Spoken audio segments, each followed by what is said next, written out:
जय बोले अनंतानंद से परमेष्ठी भगवान की जय। परम पूज्य आचार्य भगवान श्री उमा स्वामी मुनि महाराज की जय। परम पूज्य घनाचार्य गुरुदेव श्री डॉक्टर विराग सागर जी महाराज की जय। आज सूत्र नंबर 13। स्थावर जीवों के कितने वेद होते हैं?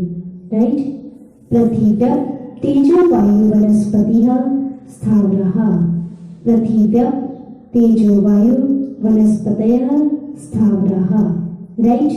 तो पृथ्वी का एक, जल का एक, अग्नि का एक, वायु का एक, वनस्पति का एक, ये 5 क्या है? स्थावर जीव के भेद है। स्थावर जीव है इसलिए एकेंद्रिय जीव है, और एकेंद्रिय इसलिए सिर्फ स्पर्शन इंद्रिय होगी।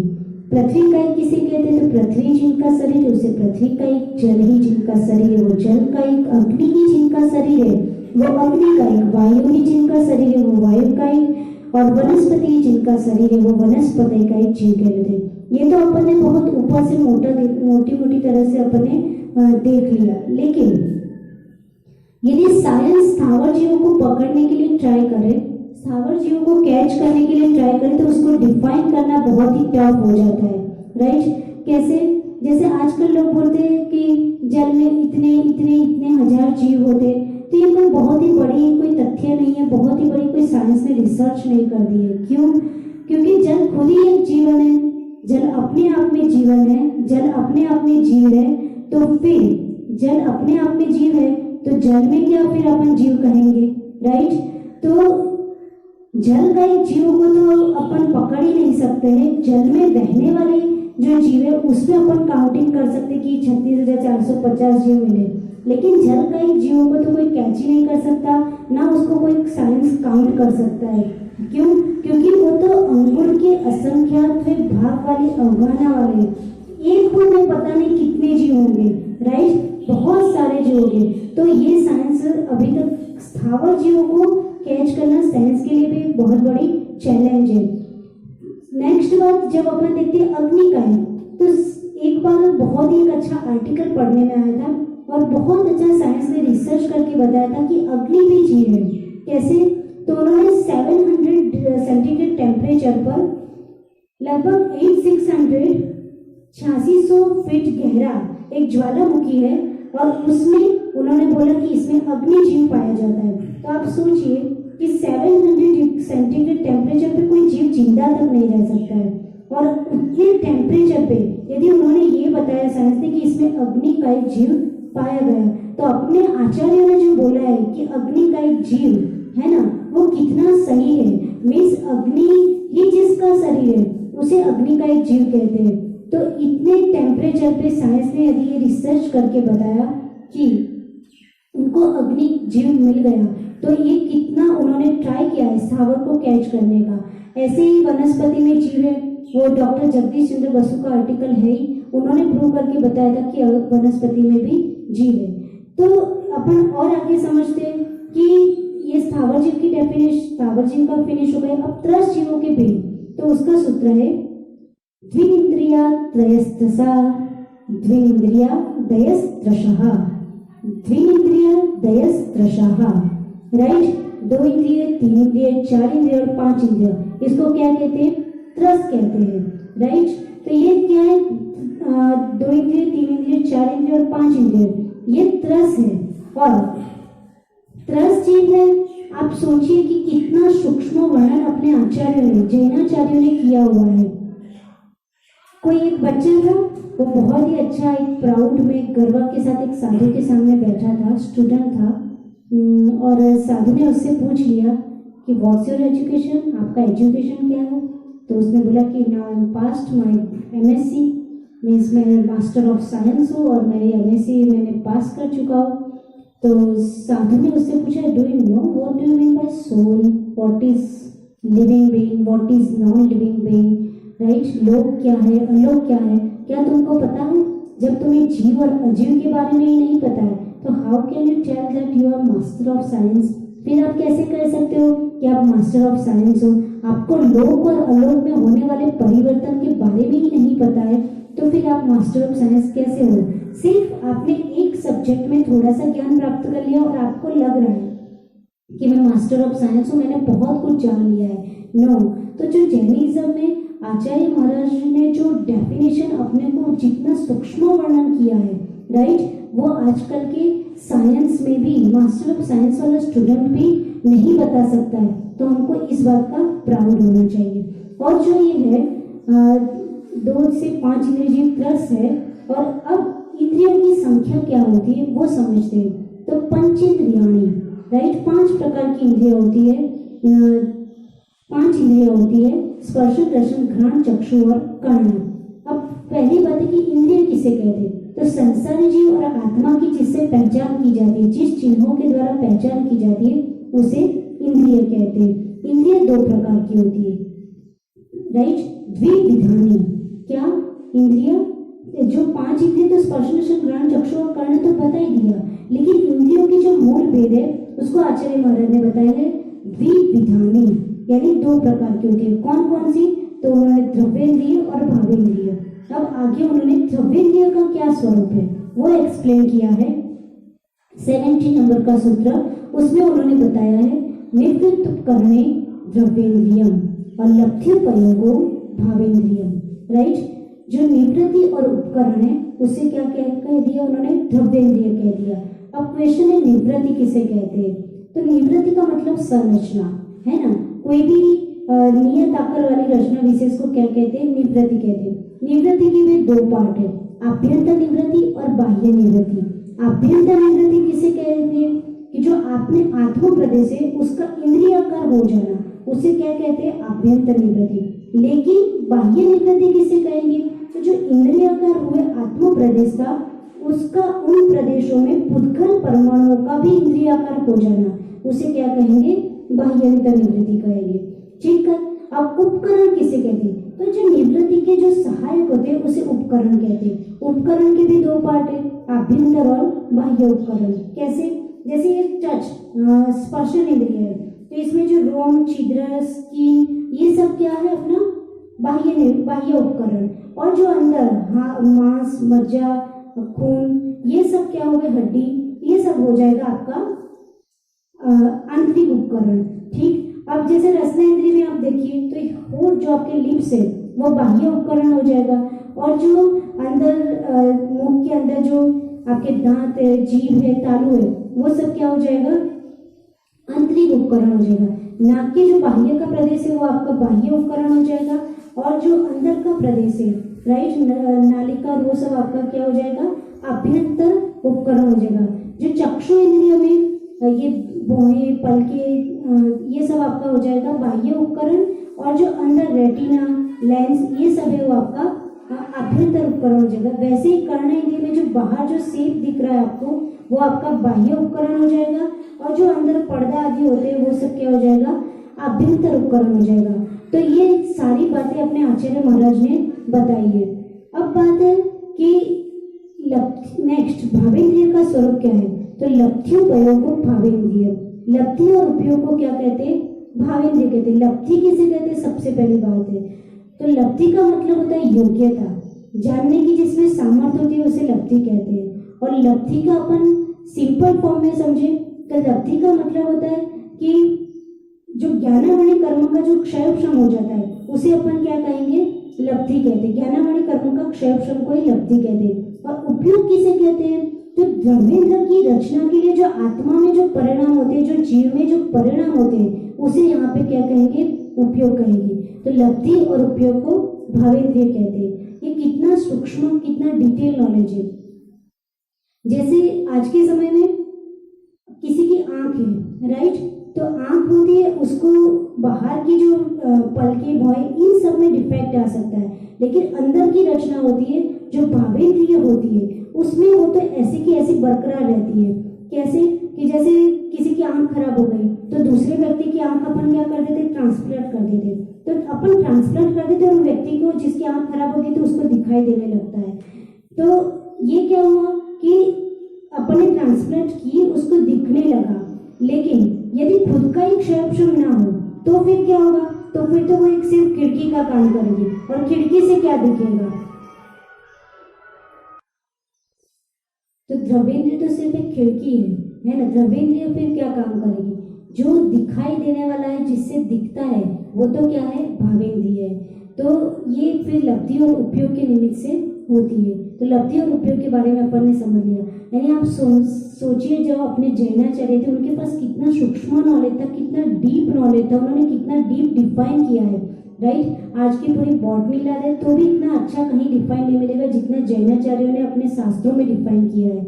आप देखो कि आज का साइंस है वो बोलता है कि बॉडी में इतने इतने इतने खराब कोशिकाएं हैं, इतने सारे सेल्स है, सब बोलता है, लेकिन साइंस के एक भी सेल को डेवलप कर सकता है? नहीं कर सकता है, राइट। तो कितना बारीक वर्णन अपने जैन शास्त्रों में किया है। वो ट्रांसप्लांट कर सकता है, राइट, पर वो नया नहीं बना सकता। किसी की आंख वो ट्रांसप्लांट कर सकता है, लेकिन उसको बोले कि आंख के अंदर की रचना, आत्मा प्रदेश और वो सब भावेंद्रिय और वो सब डेवलप करके दिखाओ, तो वो कुछ नहीं कर सकता है।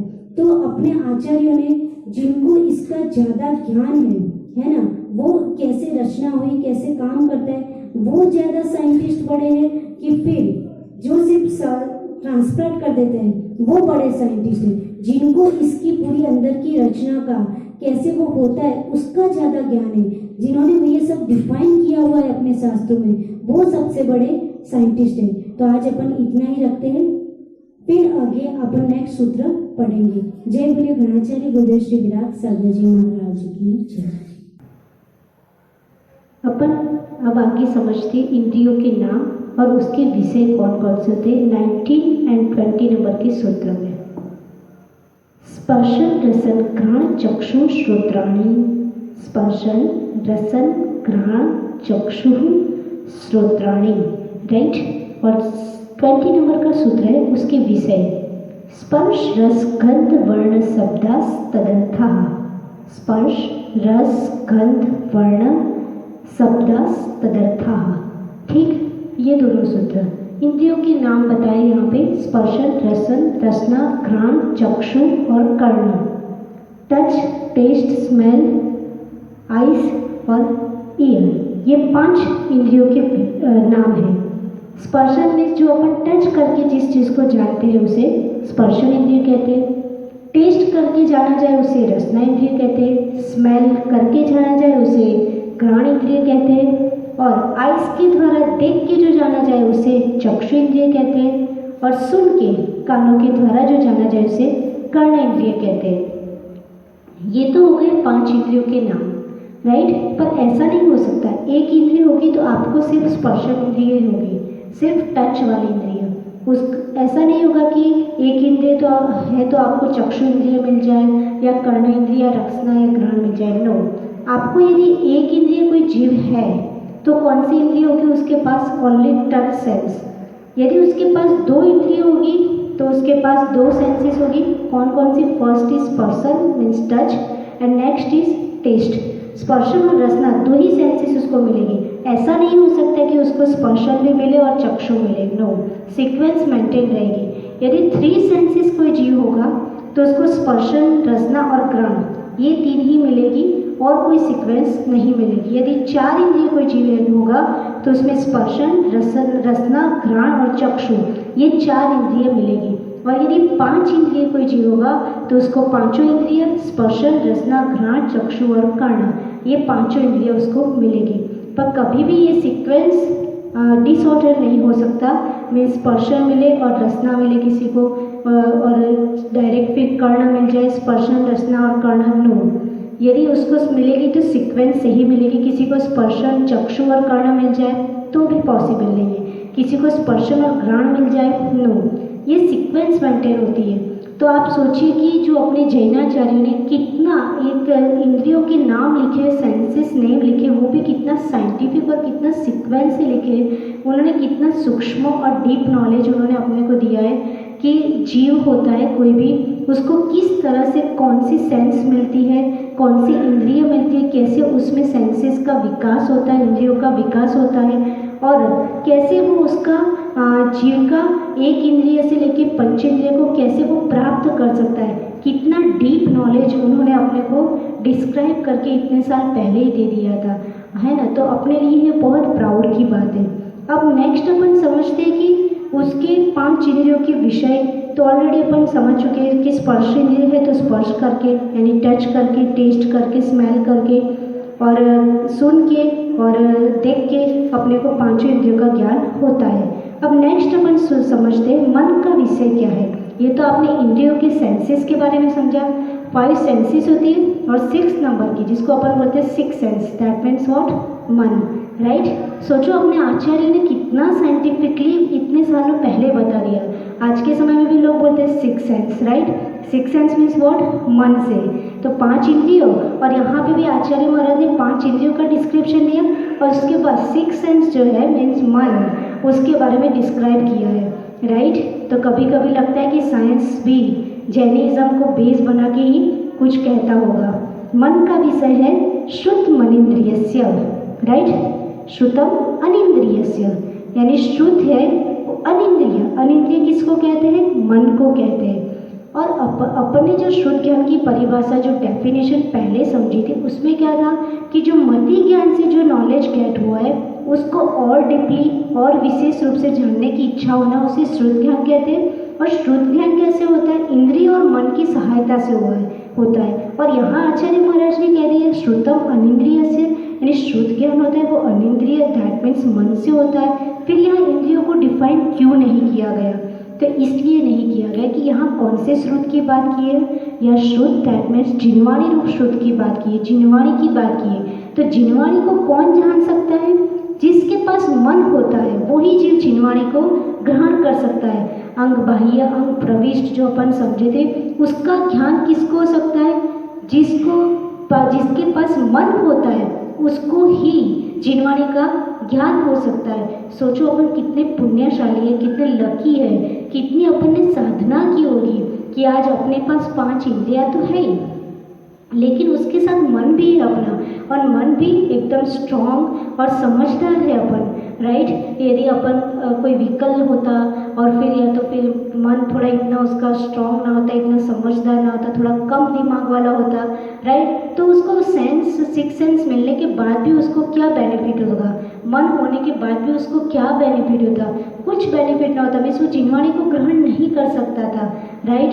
तो आज अपन सौभाग्यशाली है कि अपने पास मन है, और मन है तो अब अपने को क्या करना चाहिए, शुद्ध मन इंद्रिय से यानी जिनवाणी को अपने मन से ग्रहण करना चाहिए, राइट। अब क्वेश्चन होता है कि यानी यहाँ इतना फिक्स हो गया कि शुद्ध यानी जिनवाणी को सिर्फ मन जिसके पास है वही ग्रहण कर सकता है, बिना मन वाला कोई भी जिनवाणी को ग्रहण नहीं कर सकता है। अब क्वेश्चन है कि ये जो अपन ने इंद्रियों के नाम समझे, तो कौन से जीव को कितनी इंद्रिय होती है, राइट। अब हम कैसे डिफाइन करें कि कितने इंद्रिय जीव है वो समझ रहे हैं। तो 22 नंबर के सूत्र में स्पर्शन इंद्रिय के बताया हुआ है। तो 22 नंबर का सूत्र पढ़ते, वनस्पत्यंता नाम एकम, राइट। वनस्पत्यंता नाम एकम, उसका मतलब यहाँ पे क्या बोला है कि वनस्पति जो जिसके अंत में है, तो फर्स्ट है पृथ्वी का एक, जल का एक, अग्नि का एक, यानी पृथ्वी से लेके लास्ट में जो वनस्पति आते हैं वो पांचों ही स्थावर है, वो क्या है, स्पर्शन इंद्रिय के स्वामी है। और पांचों ही स्पर्शन इंद्रिय दैट मीन्स उनके पास एक इंद्रिय जीव हो गए और स्पर्शन इंद्रिय के वो भेद है। तो पृथ्वी का एक, जल का एक, अग्नि का एक, वायु का एक और वनस्पति का एक, ये पांचों इंद्रिय के, ये पांचों ही जो है वो स्थावर के भेद है और उनके पास स्पर्शन इंद्रिय। अब आगे आचार्य महाराज ने 2 इंद्रिय से लेके पंचेंद्रिय तक के जो जीव है वो उनके कौन कौन से ऑर्गन, कौन कौन से सेंस ऑर्गन है उसको एक्सप्लेन किया है। तो उसको समझते हैं। क्रमी पिपलिका भ्रमर मनुष्यादीना में कई वृद्धानी, क्रमी पिपलिका भ्रमर मनुष्यादीना में कई वृद्धानी, राइट। यहाँ पे बताया है कि क्रमी दैट मीन्स जो लट आदि होता है वो क्या होता है, 2 इंद्रिय जीव। 2 इंद्रिय जीव यानी नॉर्मली जो रेंगते हुए जो प्राणी होते हैं उनको 2 इंद्रिय जीव कहते हैं। 3 इंद्रिय जीव दैट मीन्स जिसके पैर होते हैं उसको क्या कहते हैं, 3 इंद्रिय जीव कहते हैं। यानी चींटी आदि, वो यहाँ पे पिपलिका है, यानी चींटी आदि क्या है, 3 इंद्रिय जीव है। भ्रमर एग्जाम्पल दिया है, भ्रमर, मच्छर, मक्खी, ये सब क्या हो जाएगा, 4 इंद्रिय जीव हो जाएंगे। 4 इंद्रिय जीव दैट मीन्स जिनके पास पंख होते हैं और पैर भी होते हैं, वो 4 इंद्रिय जीव हो जाएंगे। और मनुष्य आदि जो क्या हो जाएंगे, पंच इंद्रिय जीव हो जाएंगे। तो ये पांचों ही इंद्रियों के ऑनर बताए हैं। सबसे पहले फर्स्ट तो आगे ही बता दिया है, जो स्पर्शन इंद्रिय था उनका। अब रसना इंद्रिय के लिए क्रमी आदि, और जिसमें जो रेंगते हुए प्राणी है वो, फिर जो पैर होते हैं जिनको, वो थर्ड इंद्रिय वाले हो गए।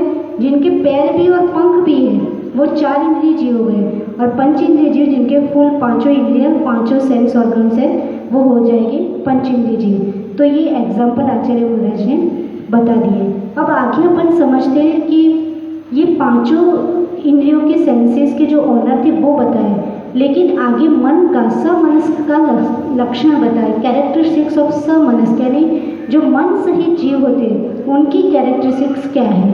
तो संगीनः समनस्कः, राइट, यानी जो संगी जीव होते हैं वो मन सहित जो जीव होते हैं उनको संगी भी बोलते हैं, सैनी जीव भी बोलते हैं, समनस्क भी बोलते हैं। ये सारे सिनोनिम्स हैं, दैट मीन्स पर्यायवाची नाम है, राइट। यानी मन सहित जीव है उसको संगी बोल दो, आप सैनी बोल दो, समनस्क बोल दो, उसको संगी जीव भी बोल दो। सारे सिनोनिम्स बताए आचार्य महाराज ने। अब संगी जीव यानी सोचो कि अपन कितने पुण्यशाली कि अपन मन सहित है।